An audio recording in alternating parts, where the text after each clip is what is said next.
Baik jemaat Tuhan yang beribadah online pada hari ini, sama-sama kita perkatakan firman Tuhan Mazmur 91. Demikian firman Tuhan.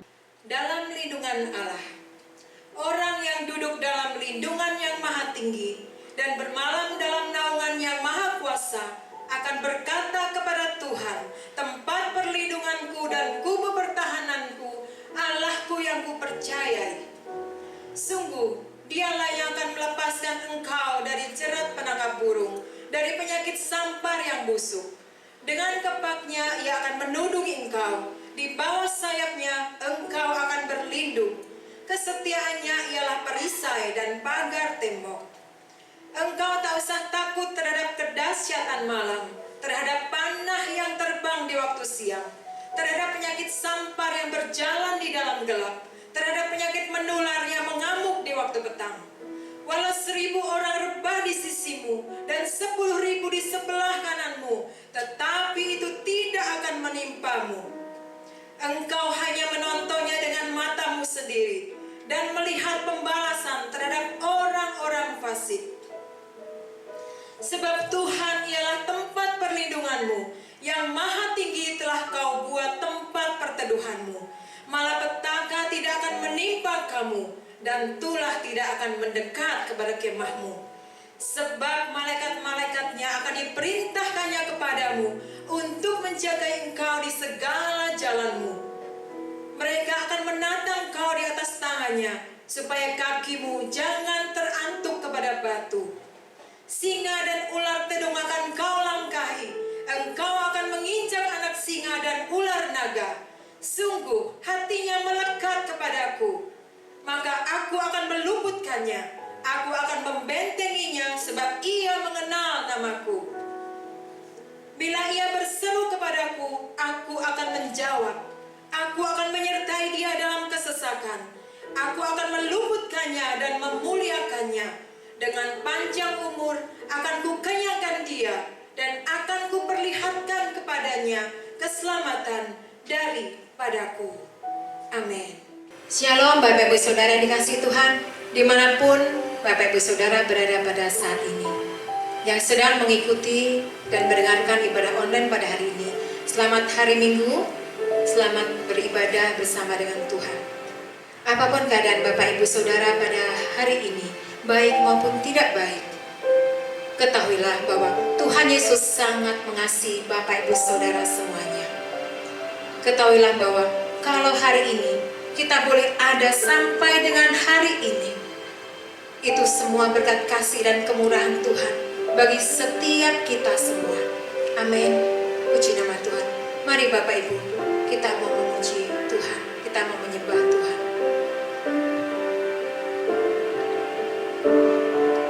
Kau hiasi kehidupanku dengan kemurahan-Mu.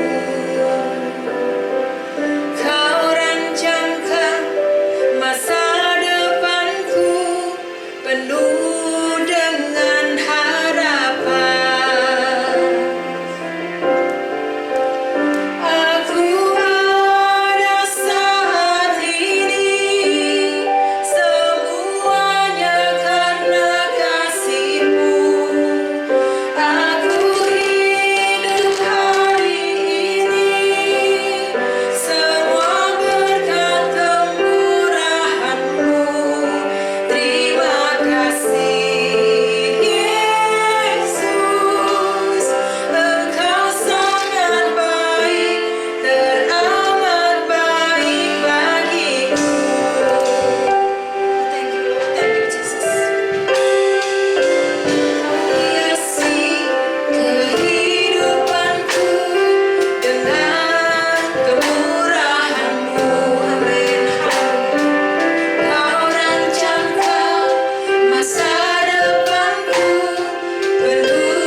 ini Tuhan, untuk hari ini Tuhan.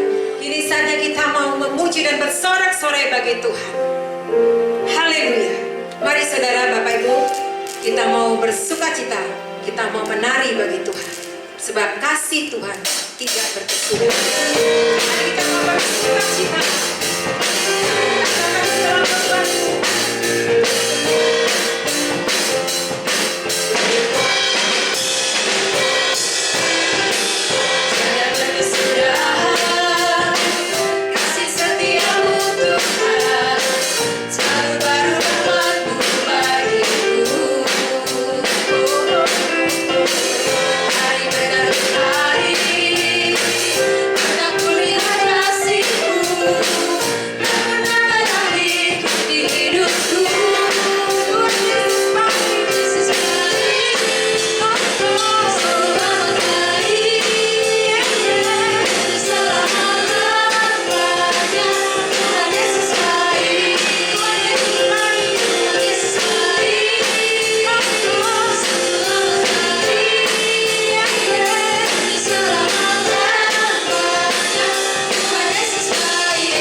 Mari Bapak Ibu Saudara, kita akan mendengarkan pengajaran Voice of Pentecost dari tim Teologia GBI Gatot Subroto. Shalom saudara, dimanapun saudara berada, saya percaya Tuhan selalu memberkati dan menyertai. Memasuki bulan Februari, keluarga besar kita GBI Jalan Jenderal Gatot Subroto selalu mempraktekkan persembahan sulung sebagai persembahan yang terbaik kepada Tuhan. Ekspresi memberi yang terbaik bisa berupa non-materi seperti ucapan syukur, penyembahan, dan melayani pekerjaan Tuhan, serta materi. Pemberian berupa materi selain persembahan umum bisa berupa persembahan persepuluhan dan persembahan sulung yang menjadi bukti ketaatan kita kepada kebenaran firman Tuhan. Dalam edisi Voice of Pentecost kali ini, kita akan membahas tentang memberi yang terbaik secara materi.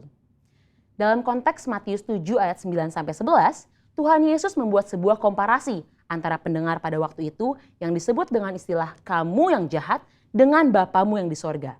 Jika manusia yang jahat saja tahu memberi yang terbaik bagi anak-anaknya, apalagi Bapa di sorga. Dalam hal memberi, Bapa Sorgawi memiliki sebuah standar, yaitu yang terbaik. Ini terbukti dari Bapa yang telah memberikan anaknya yang tunggal untuk menebus manusia dari dosa sebagaimana dicatat dalam Yohanes 3 ayatnya yang ke-16. Mari kita simak pembahasan persembahan dalam Perjanjian Lama terlebih dahulu. Kata persembahan dalam bahasa Ibrani berarti minkah, yang artinya hadiah, pemberian, atau korban. Dalam kitab Kejadian kita melihat contoh para patriark dalam memberikan persembahan kepada Tuhan, seperti Kain dan Habel, Nuh, Abraham, dan Yakub. Ada dua prinsip persembahan dalam era sebelum berdirinya kemah suci. Yang pertama, persembahan merupakan inisiatif pribadi sebagai respon si pemberi persembahan akan kasih, berkat, penyertaan, serta perlindungan Tuhan. Yang kedua, Persembahan diberikan berdasarkan hubungan pribadi si pemberi persembahan dengan Tuhan. Setelah berdirinya kemah suci, Tuhan memberikan hukum-hukumnya yang mengatur berbagai jenis korban sebagai persembahan. Walaupun jenis korban dan tata cara diatur berdasarkan hukum, aturan tersebut menjadi sarana yang memperjelas dalam hal memberi persembahan. Sehingga persembahan yang diberikan tepat seperti yang dikehendaki Tuhan. Bagaimana dalam perjanjian baru? Ada 3 pesan penting yang dapat kita pelajari dari Maria mengenai memberi yang terbaik.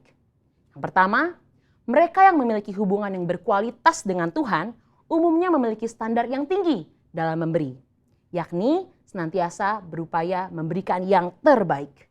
Dalam Yohanes 12 ayat 1-8, Maria mempersembahkan setengah kati minyak narwastu murni dan menyeka kaki Yesus dengan rambutnya. Harga minyak narwastu itu adalah 300 dinar dan kita tahu bahwa 1 dinar adalah upah sehari orang bekerja. Jadi Maria menuangkan minyak yang harganya hampir sama dengan 1 tahun upah orang bekerja. Wow, sungguh sebuah persembahan yang terbaik.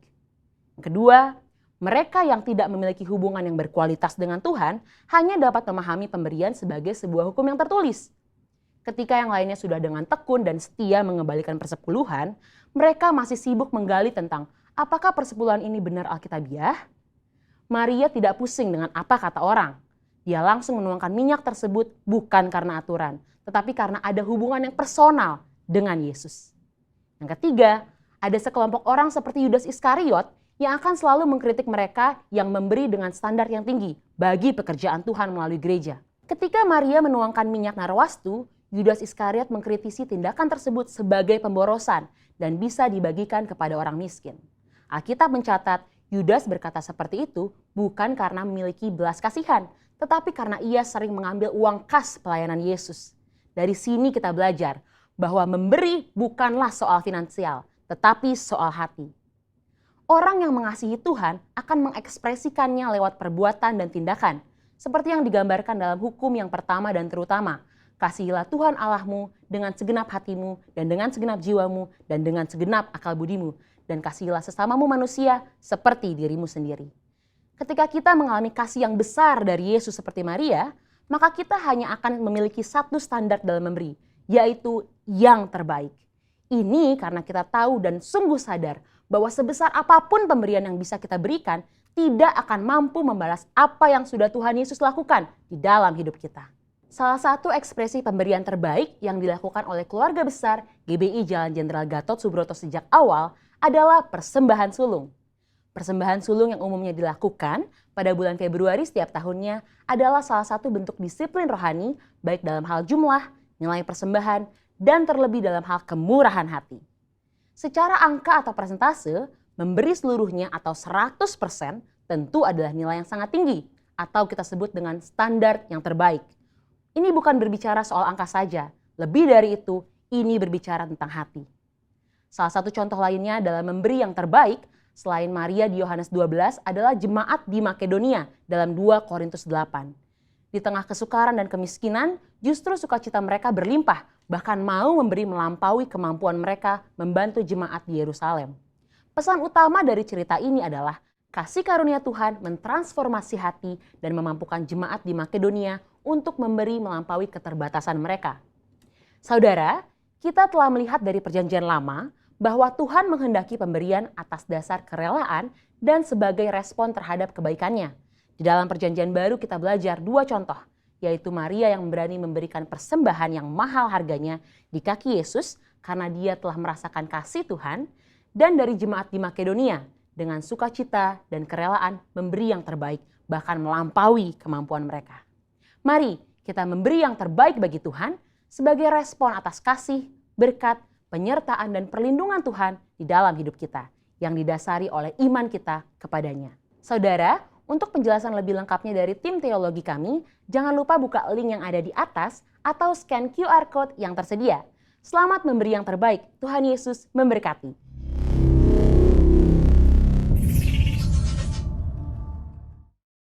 Puji nama Tuhan, Bapak Ibu Saudara yang kasih Tuhan. Mari kita akan mendengarkan kebenaran firman Tuhan. Kita mau siapkan hati kita mau mendengar kebenaran firman Tuhan. Terima kasih ya Bapak, Bahwa sebentar kami akan mendengarkan firman-Mu. Apapun yang menjadi masalah pergumulan setiap kami Tuhan, yang mendengarkan dan mengikuti ibadah online ini, kami percaya Tuhan, kami boleh menerima janji-janji Tuhan dalam setiap kehidupan kami. Walaupun terkadang kami tidak melihat jalan-Mu Tuhan, tapi kami percaya akan janji-janji Tuhan. Terima kasih ya Bapa.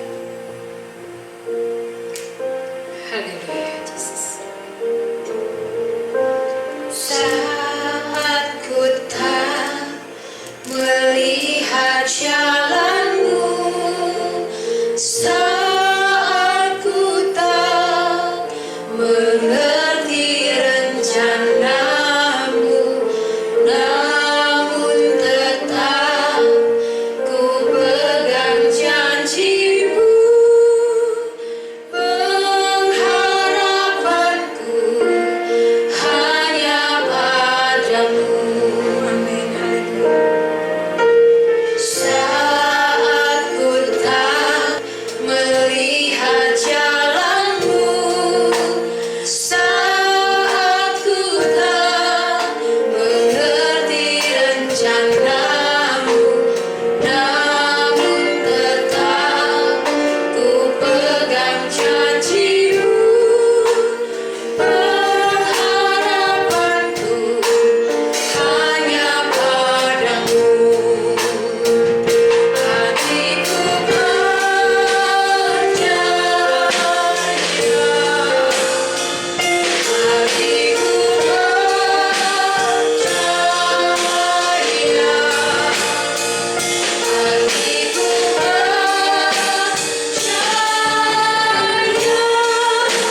selalu ku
Shalom, Jemaat CK9, baik Jemaat HOG yang ada di Ambon maupun Jemaat CK9 di seluruh cabang di Jakarta yang Tuhan Yesus kasihi.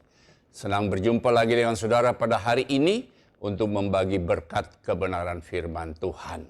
Kita patut memanjatkan puji syukur kehadirat Tuhan yang kita sembah di dalam Kristus Yesus. Kalau kita diizinkan memasuki tahun yang baru, tahun 2021, setelah kita melewati tahun 2020 yang penuh dengan tantangan. Kita tahu semua itu karena anugerah dan kemurahan Tuhan, sehingga kita bisa ada sebagaimana kita ada saat ini. Dan pada kesempatan yang berbahagia ini, saya mau mengucapkan selamat Natal, dan selamat tahun baru 2021, Tuhan Yesus memberkati kita semua berlimpah-limpah-limpah. Nah, saudara, memasuki tahun 2021, Tuhan berikan tema kepada gereja Gatot Subroto lewat gembalanya Bapak Pendeta Insinyur Niko Nyotoro Harjo, bahwa tahun ini adalah tahun integritas. Itu selaras dengan tema yang disampaikan juga oleh BPH GBI, bahwa tahun ini adalah tahun membangun karakter ilahi. Hari ini saya akan berbicara dengan judul khotbah integritas Kristen. Ayatnya di dalam Filipi 2 ayat yang kelima. Hendaklah kamu dalam hidupmu bersama menaruh pikiran dan perasaan yang terdapat juga di dalam Kristus Yesus. Saudara, integritas dalam bahasa Latin artinya integrate, artinya komplit. Komplit artinya juga tanpa cacat, sempurna, tanpa kedok. Integritas menurut Kamus Bahasa Indonesia yang pertama berbicara tentang mutu. Sifat dan keadaan yang menunjukkan kesatuan yang utuh sehingga memiliki potensi dan kemampuan yang memancarkan kewibawaan. Yang kedua berbicara tentang kejujuran. Integritas juga berkenaan dengan jati diri. Integritas berbicara mengenai kesejatian bukan kemunafikan, kemurnian bukan pura-pura. Integritas menyatakan apa adanya diri kita secara tulus. Suatu keberanian dan keteguhan untuk menyatakan diri dengan jujur tanpa manipulasi demi keuntungan atau motivasi tertentu. Orang yang berintegritas adalah orang yang memiliki keutuhan dan keselarasan dalam pikiran, perasaan, sikap, perbuatan, dan perkataan. Semua aspek dalam dirinya, internal, sisi dalam, dan eksternal, sisi luar, tetap sinkron dan harmonis, tidak ada rekayasa dan kepalsuan. Nah saudara, sebelum saya menyampaikan integritas sesuai dengan kebenaran firman Tuhan, saya mau menyampaikan dulu bahwa ada fondasi yang keliru di dalam membangun integritas.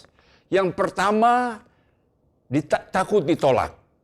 Integritas yang luntur itu tidak sekedar membuktikan kepalsuan, itu juga dibuktikan dengan tidaknya berdiri di atas fondasi yang kuat.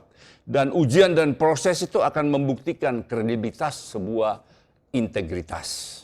Orang yang takut ditolak itu orang yang berusaha untuk membuktikan dirinya supaya dia sempurna, membuktikan dirinya bahwa bisa diterima dan diterima dan dihargai oleh orang lain. Sifat ini juga membuat orang mudah tersinggung dan sulit menerima evaluasi dan kritik dari orang lain. Untuk menghindari penolakan, kita akhirnya berusaha untuk selalu menyenangkan orang lain. Yang kedua, fondasi yang salah, takut dihakimi. Sikap perfeksionis, artinya ingin selalu sempurna, membuat kita sering menghakimi orang lain atau diri kita sendiri.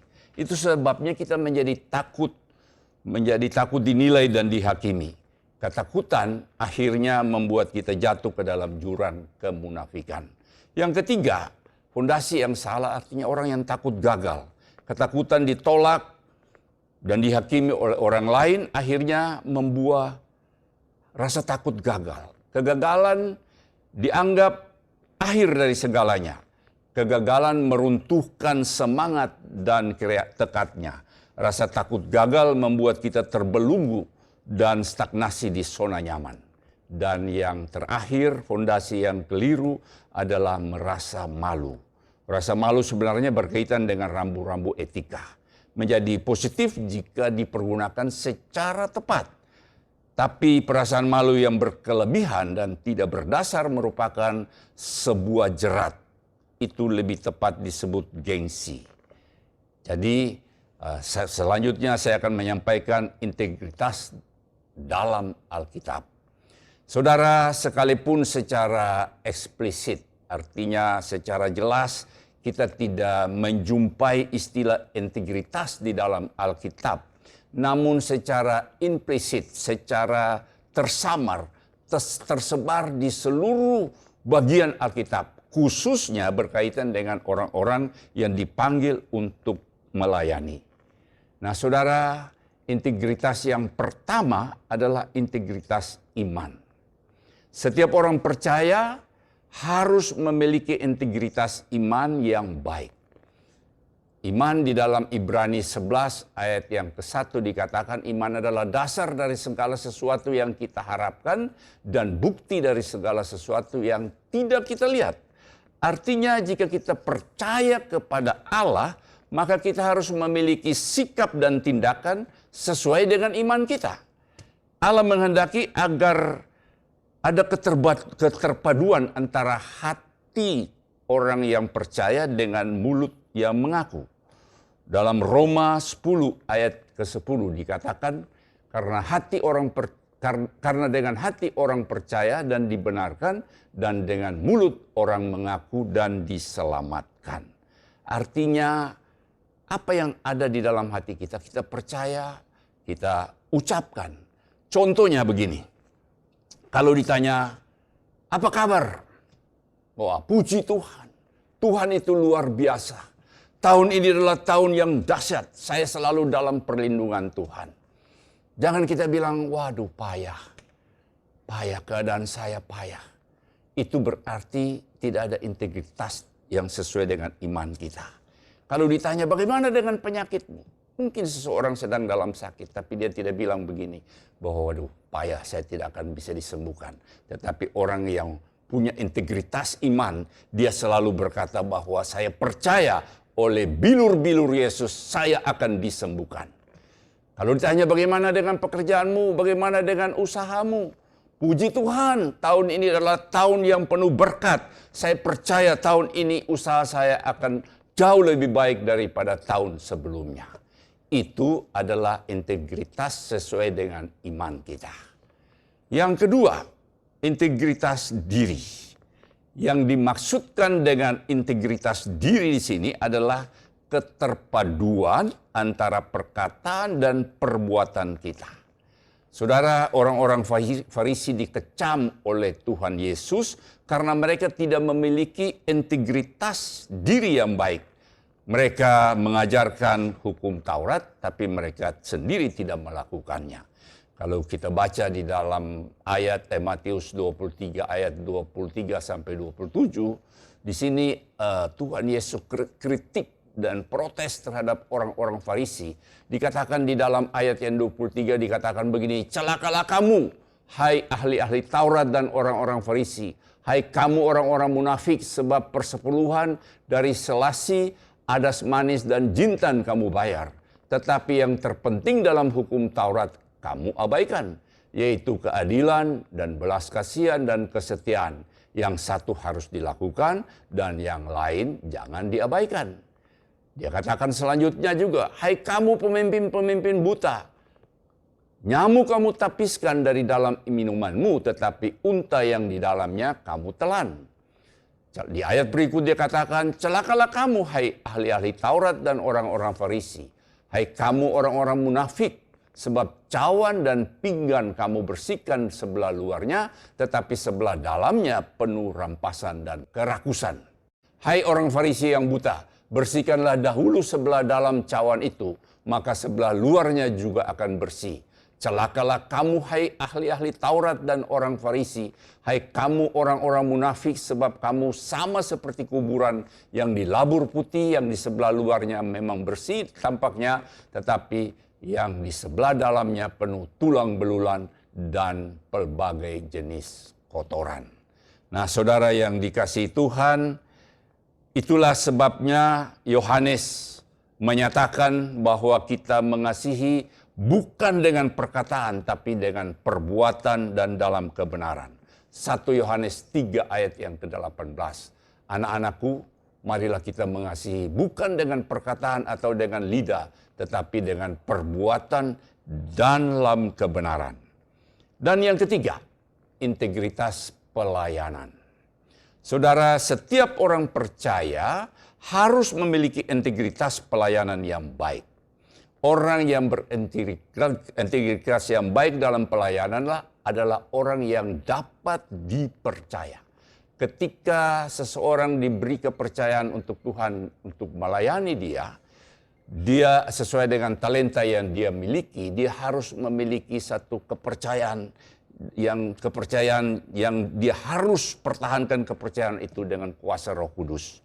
Tidak peduli apakah pelayanan itu besar atau kecil. Contohnya Yitro, mertua dari Musa, itu menasehati Musa waktu dia memimpin bangsa itu. Sepertinya dia tidak mampu dengan diri sendiri, lalu mertuanya bilang, kamu harus mengangkat pemimpin-pemimpin di bawah kamu, dan orang-orang yang cakap, takut akan Allah, dapat dipercaya, dan benci akan suap.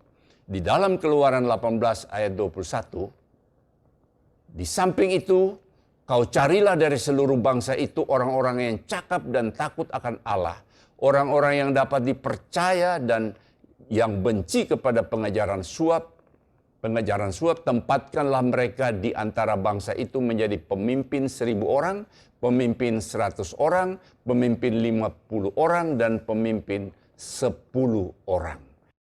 Perhatikan di sini, persyaratan yang Yitro sampaikan kepada Musa, supaya Musa mengangkat orang-orang dengan kriteria seperti yang di dalam ayat ini.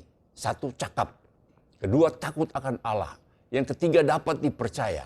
Dan yang 4, benci kepada pengajaran suap. Jadi orang-orang yang punya integritas. Yang berikutnya juga untuk pengawasan atas Yerusalem, Nehemia memilih Hanani dan Hanaya. Karena mereka adalah orang-orang yang dapat dipercaya dan takut akan Allah. Lebih daripada orang-orang lain. Di dalam Nehemia 7 ayat yang kedua.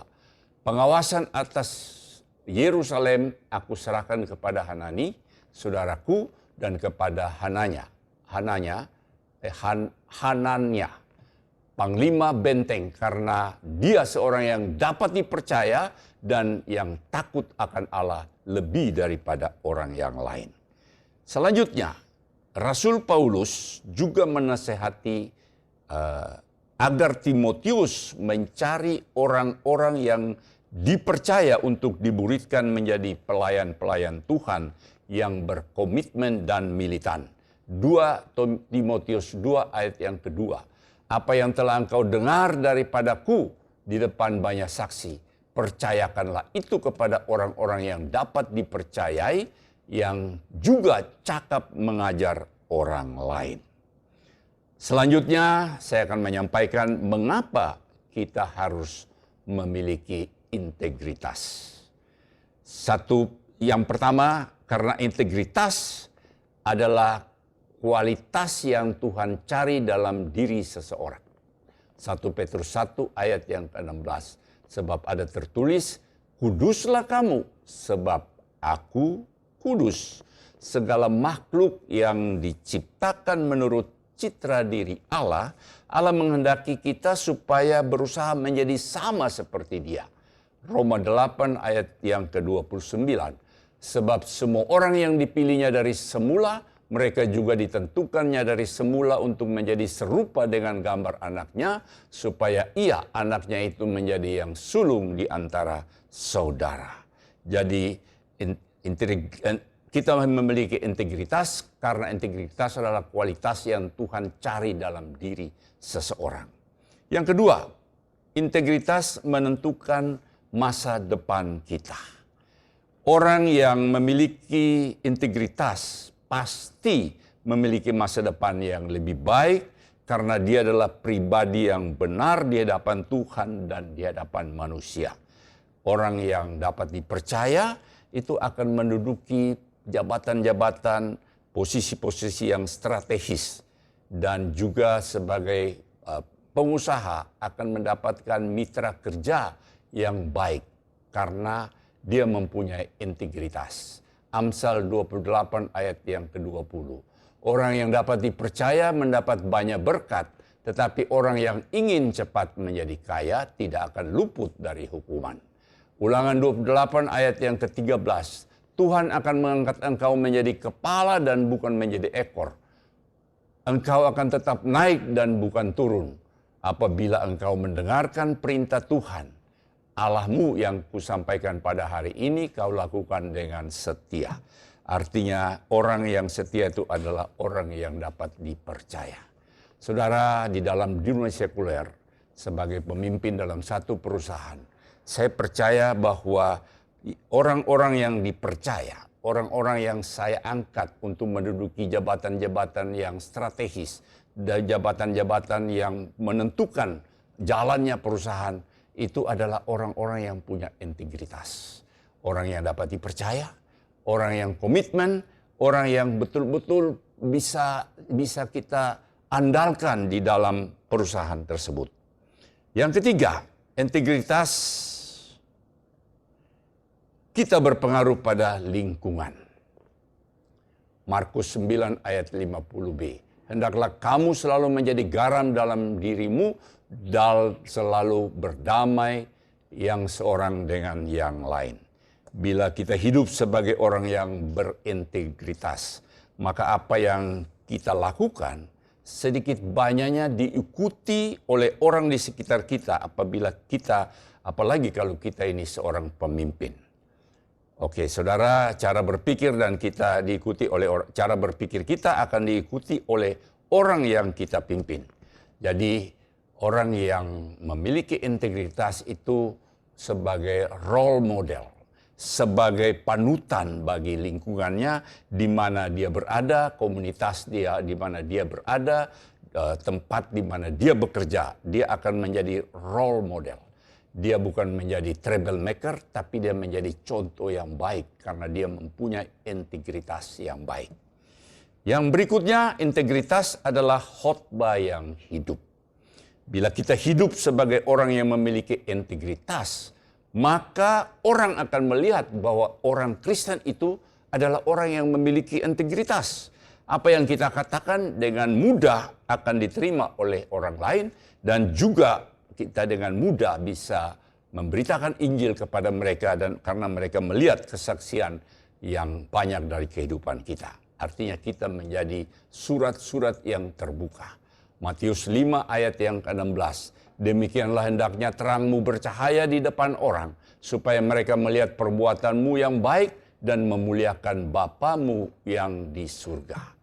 Artinya kita tidak usah berkhotbah. Dari hidup kita, orang melihat ada integritas sebagai seorang Kristen, maka kita sudah mempunyai nilai tambah untuk membawa mereka untuk mengenal kebenaran firman Tuhan. Berikutnya, kunci mengembangkan integritas. Ada beberapa hal saya harap saudara bisa perhatikan. Perhatikan yang pertama adalah perhatikan hal-hal yang kecil. Segala sesuatu selalu dimulai dari hal-hal kecil. Kita juga tersandung dengan batu yang kecil, bukan dengan batu yang besar. Dalam Matius 25 ayat yang ke-21, maka kata Tuhan itu kepadanya, baik sekali perbuatanmu itu, hai hambaku yang baik dan setia. Engkau telah setia dalam perkara kecil, aku akan memberikan kepadamu tanggung jawab dalam perkara yang besar. Masuklah dan turut dalam kebahagiaan Tuhanmu. Saudara yang dikasihi Tuhan, saudara mau supaya saudara bisa mengembangkan integritas saudara, saudara harus perhatikan hal-hal kecil. Jangan menganggap, nggak apa-apa itu hal-hal kecil tidak terlalu masalah. Tapi banyak orang tersandung karena dengan batu yang kecil, bukan dengan batu yang besar. Yang berikut, katakan tidak pada pencobaan. Ketika pencobaan datang, kita punya kuasa untuk berkata tidak. Sekalipun bila kita melakukan tidak ada orang yang tahu. Tetapi kita dan Tuhan tahu bahwa kita telah jatuh dalam pencobaan. Di dalam Yakobus 1 ayat yang ke-12, berbahagialah orang yang bertahan dalam pencobaan, sebab apabila ia sudah tahan uji, ia akan menerima mahkota kehidupan yang dijanjikan Allah kepada barang siapa yang mengasihi dia. Saudara, di dalam hidup ini, di dalam selama kita ada di muka bumi ini, itu kita tidak bebas dari pencobaan. Tetapi kita menentukan apakah kita jatuh dalam pencobaan atau kita bisa berkata tidak kepada pencobaan. Ada ibarat yang berkata begini, ada banyak burung yang berterbangan di kepala kami, di kepala kita. Tetapi jangan membiarkan dia hinggap di atas kepala kita untuk dia membuang kotoran di atas kepala kita. Itu sangat tergantung dari kita. Berarti kita harus berkata tidak pada pencobaan. Yang berikutnya, jangan bedakan kehidupan di depan umum ketika tidak dilihat oleh orang. Nah, saudara, banyak orang berpikir, wow, tidak ada orang saya bisa berbuat sesuatu. Tapi saya mau beritahu saudara, ada firman Tuhan di dalam Lukas 12 ayat ketiga. Karena itu apa yang kamu katakan dalam gelap akan kedengaran dalam terang. Dan apa yang kamu bisikan ke telinga di dalam kamar akan diberitakan dari atas atap rumah. Jadi tidak ada yang tersembunyi di hadapan Tuhan. Nah, saudara, hari ini saya mengajak kita untuk dalam memasuki tahun 2021. Kita harus membawa atau membentuk integritas kita supaya integritas yang seperti yang Tuhan kehendaki. Mazmur 24 ayat 3 sampai 5 yang berbunyi sebagai berikut. Dikatakan, siapakah yang boleh naik ke atas gunung Tuhan? Siapakah yang boleh berdiri di tempatnya yang kudus? Orang yang bersih tangannya dan murni hatinya. Orang yang tidak menyerahkan dirinya kepada penipuan dan yang tidak bersumpah palsu. Dialah yang akan menerima berkat dari Tuhan dan keadilan dari Allah yang menyelamatkan dia. Artinya dari ayat ini, orang yang punya integritaslah yang layak untuk masuk dalam kerajaan surga. Orang yang mempunyai integritaslah yang layak untuk mendapatkan diangkat bersama-sama Tuhan Yesus pada kedatangannya pada kali yang kedua. Nah, saudara yang dikasihi Tuhan, saya mengharapkan dengan tema yang Tuhan berikan kepada kita, kita harus selalu menjaga integritas kita. Karena kenapa tema ini disampaikan? Saya mendapatkan bahwa persyaratan untuk kita diangkat bersama-sama Tuhan nanti itu adalah orang yang punya integritas. Karena Tuhan akan datang segera. Kita harus mempersiapkan diri sebaik mungkin supaya kita didapati layak untuk menjadi anak-anaknya, diangkat bersama-sama dengan Dia. Tuhan Yesus memberkati kita.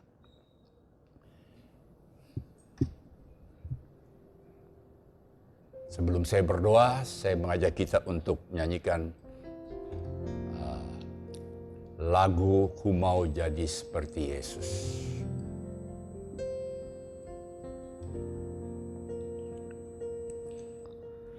Ku mau seperti-Mu, Yesus, disempurnakan selalu dalam segenap jalanku, memuliakan nama-Mu.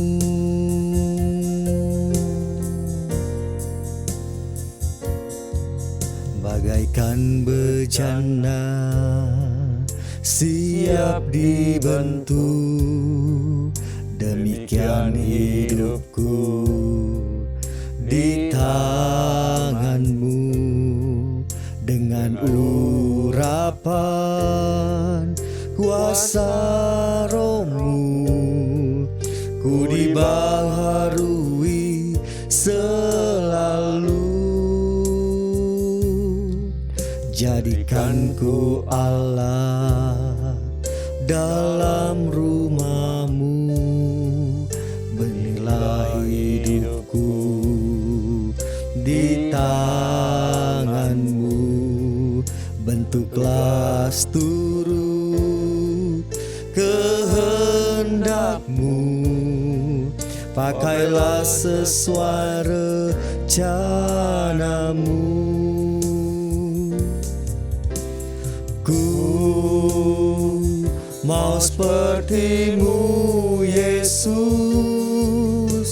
disempurnakan selalu dalam segenap jalanku,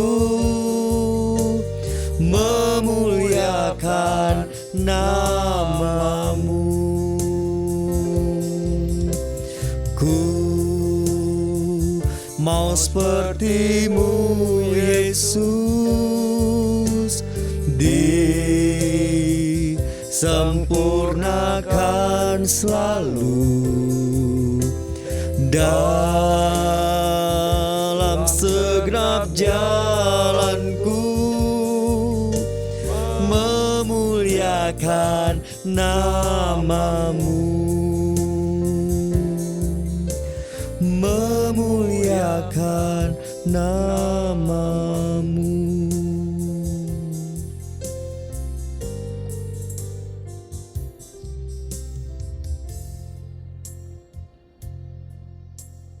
Kita tunduk kepala, kita berdoa. Haleluya. Kami telah mendengar kebenaran firman Tuhan. Dalam tahun 2021 ini, Engkau menghendaki kami, semua anak-anak-Mu, memiliki integritas seperti yang Engkau inginkan, Tuhan.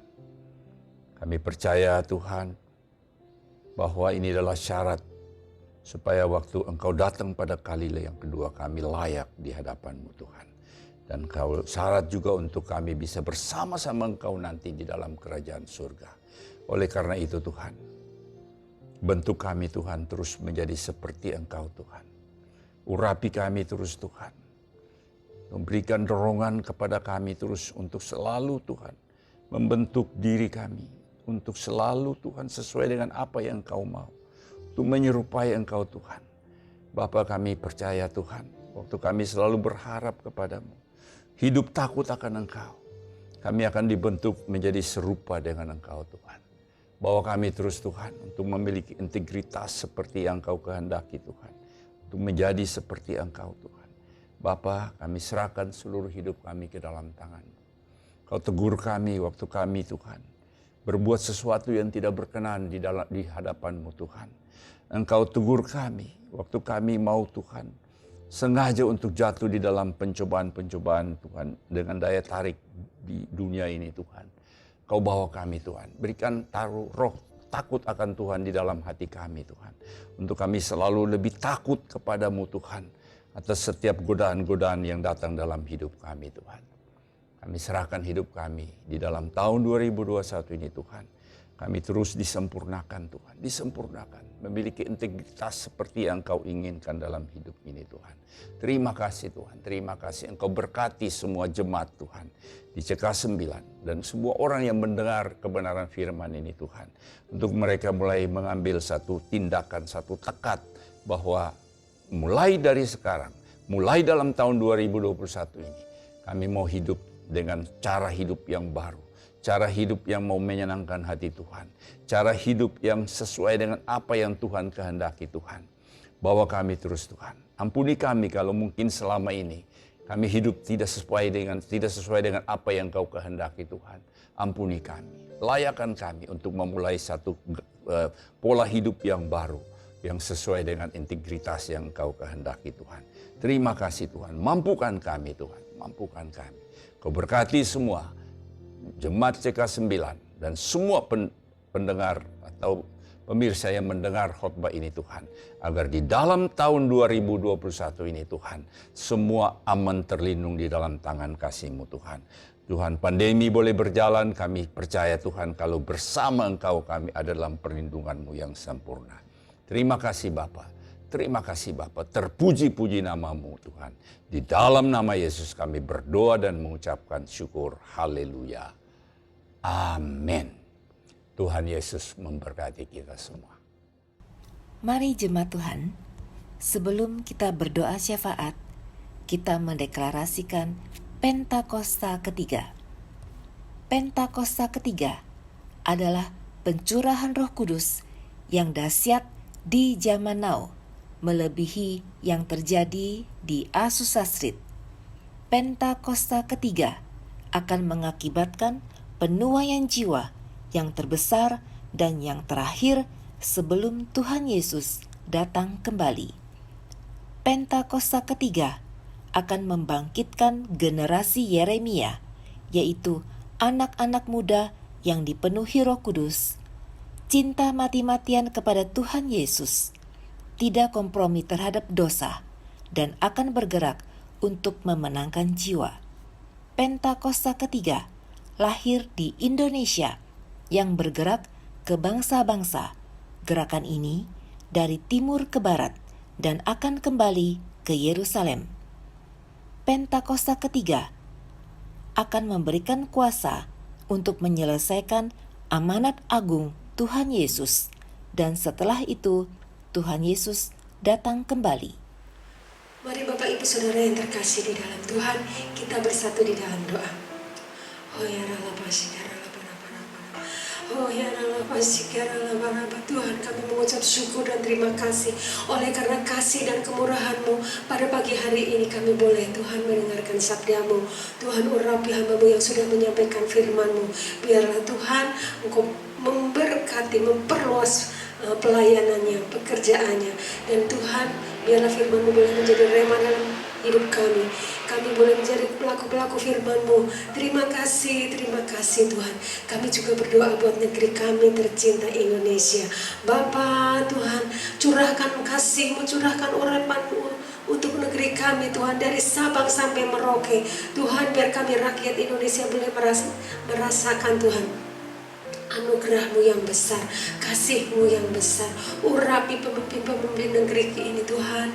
Engkau memberkati Bapak Jokowi, Wakil Presiden, Bapak Maruf Amin. Tuhan, semuanya Engkau berkati, juga wakil-wakil rakyat MPR, DPR, juga untuk gubernur, untuk Kapolri dan semua jajaran yang ada di bawahnya Tuhan. Kami bawa kepada Engkau supaya mereka boleh bersatu Tuhan, memimpin negeri ini dengan baik, dengan bijaksana, dan semua keputusan-keputusan yang diambil Tuhan boleh membawa damai sejahtera. Kami berdoa Tuhan, biar Tuhan rakyat kami boleh bersatu, ada damai. Oh Tuhan, semua itu untuk kemuliaan nama-Mu. Terima kasih untuk berkat-Mu, untuk negeri kami. Terima kasih Bapa. Kami juga berdoa Tuhan, kalau negeri kami Tuhan masih ada COVID-19, kami serahkan ke dalam tangan-Mu Tuhan. Kami berdoa buat mereka yang sakit Tuhan. Engkau jamah, Engkau sembuhkan di dalam nama Tuhan Yesus.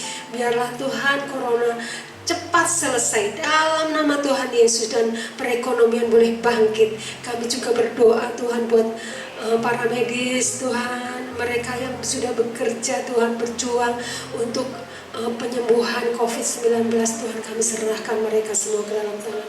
Tutup bungkus mereka dengan kasih-Mu Tuhan, sehingga mereka boleh mendapatkan kesehatan.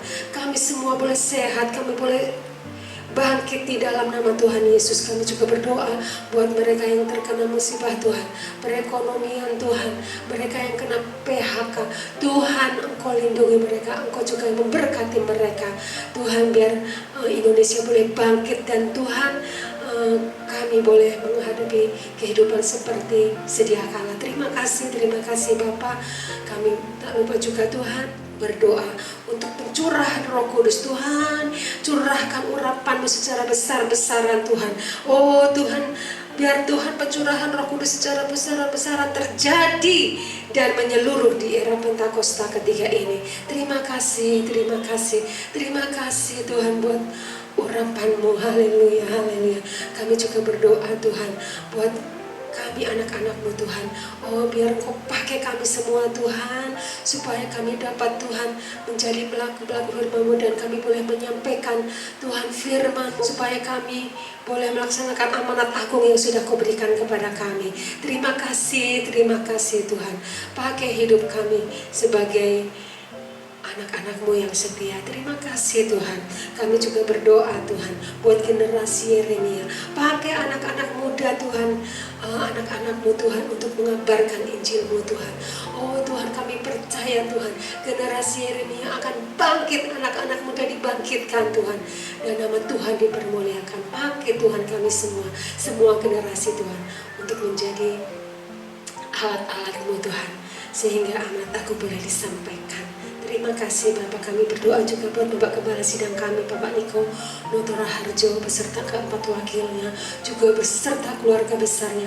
Kami serahkan ke dalam tangan-Mu Tuhan, biar Tuhan Engkau memberkati pelayanannya, Engkau memberkati kesehatannya. Di dalam nama Tuhan Yesus, Tuhan Engkau pakai untuk kelebaran kerajaan-Mu. Terima kasih Bapak. Kami juga berdoa untuk KCK kami, Bapak Sony Wapo dan Wakil Bapak Isan. Tuhan, Engkau memberkati Tuhan pelayanannya, pekerjaannya beserta keluarga besarnya. Biarlah Tuhan melalui hamba-hamba-Mu Tuhan, kami semua boleh bangkit maju di dalam Engkau. Kami juga berdoa untuk setiap gembala-gembala di CK9. Tuhan, bangkitkan kami Tuhan, supaya kami tetap Tuhan on fire, mempunyai api Tuhan untuk selalu melayani Engkau dengan lebih lagi. Juga untuk hamba-Mu di tempat ini di GBI LJS Tuhan, kami menyerahkan Pak Gerrit Sarapi ke dalam tangan-Mu. Berkati pelayanannya Tuhan, berkati pekerjaannya, berkati keluarganya. Kami mau serahkan ke dalam tangan-Mu. Biarlah Tuhan melalui hamba-Mu banyak jiwa-jiwa dimenangkan. Lalu kami juga berdoa buat seluruh pengerja di tempat ini. Oh Tuhan Yesus, Engkau tilik mereka, sekalipun kami beribadah online, tapi kami percaya dan yakin Tuhan, kasih-Mu melanda mereka semua, kasih-Mu melawat mereka semuanya, dan berkati pelayanan mereka.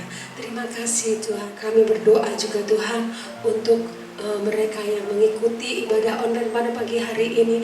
Lawat Tuhan dalam nama Tuhan Yesus. Mereka yang sakit Tuhan jamah dan Tuhan sembuhkan. Biar mereka boleh merasakan jamahan-Mu, Roh Kudus-Mu. Mereka boleh bangkit. Terima kasih Tuhan.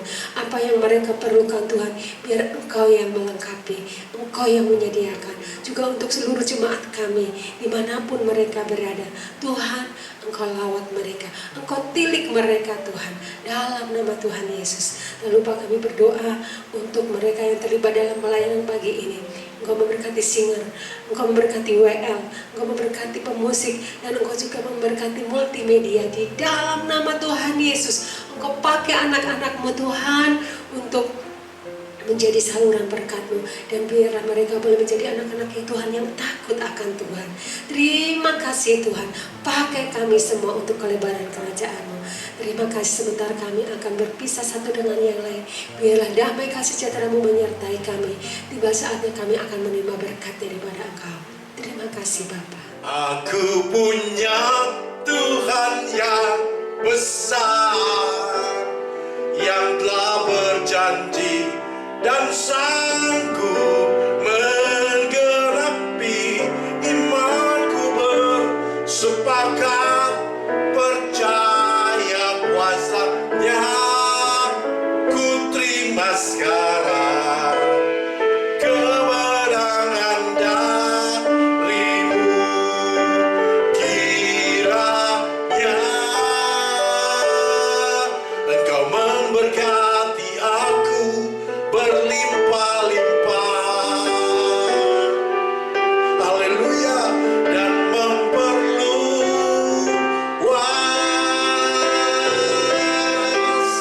daerahku. Dan kiranya Tuhan, dan kiranya tangan-Mu menyertai aku dan melindungi aku daripada malapetaka, daripada malapetaka, sehingga kesakitan tidak menimpa aku, sehingga kesakitan tidak menimpa aku, sehingga kesakitan tidak menimpa aku. Beri sorak-sorai, katakan haleluya, haleluya, haleluya. Kekasih-kekasih Tuhan, biji mata Tuhan disayang oleh Bapa di sorga. Arahkanlah hatimu kepada Bapa di surga, sebab Bapa di surga senang memberkati engkau. Tuhan memberkati engkau, Tuhan melindungi engkau, Tuhan menyinari kau dengan wajahnya dan memberikan kau kasih karunia. Dan Tuhan menghadapkan wajahnya kepadamu dan memberikan kau damai sejahtera. Terimalah berkat damai sejahtera sukacita, berkat yang berkelimpahan dari Bapa Sorgawi melalui putranya Yesus Kristus, pertolongan penghiburan yang manis dan kuasa Allah Roh Kudus menyertai engkau, memimpin engkau mulai hari ini, sekarang sampai kedatangan Tuhan Yesus datang kedua kali menjemput kita semua di awan yang permai. Maranatha, Maranatha, Maranatha. Semua yang percaya katakan amin. Haleluya. Kami GBI Legend Suprapto mengucapkan selamat hari Minggu. Tuhan Yesus memberkati.